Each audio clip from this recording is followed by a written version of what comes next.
వారంలో ఏ రోజున ఏ రంగు బొట్టు పెట్టుకుంటే మంచిదో తెలుసా? భారతదేశంలో నెలకొని ఉన్న అనేక ఆచారాలలో నుదుటిపై తిలకం పెట్టడం ఒకటి.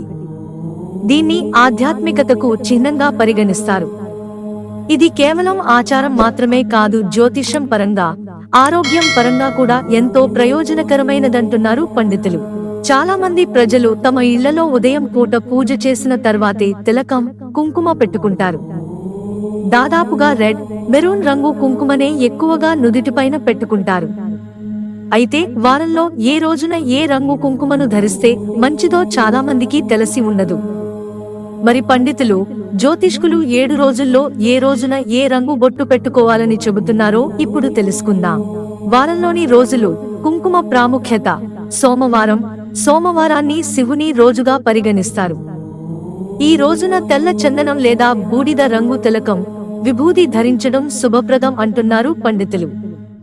ఇది మనస్సును ప్రశాంతంగా ఉంచుతుంది, సానుకూల శక్తిని అందిస్తుందంటున్నారు. మంగళవారం. ఈ రోజున హనుమంతుడు, అంగారక గ్రహానికి సంబంధించిన రోజు కాబట్టి ఎర్ర చందనం లేదా కుంకుమ తిలకం ధరించాలంటున్నారు పండితులు. ఇది ధైర్యాన్ని, శక్తిని అందిస్తుంది. అలాగే జీవితంలో పురోగతికి మార్గం తెరుస్తుందంటున్నారు. బుధవారం. గణేశుడు, బుధ గ్రహంతో సంబంధం ఉన్న రోజు కాబట్టి ఆకుపచ్చ తిలకం లేదా అశోక ఆకుల తిలకాన్ని ధరించడం శుభప్రదంగా చెబుతున్నారు పండితులు. ఇలా చేయడం ద్వారా తెలివికి పదును పెట్టి వ్యాపారంలో విజయాన్ని తెస్తుందంటున్నారు. గురువారం. గురువారం బృహస్పతి, విష్ణువుకు అంకితం చేసిన రోజు. ఈ రోజున పసుపు గంధం లేదా పసుపు తిలకం పెట్టుకోవడం మంచిదంటున్నారు పండితులు.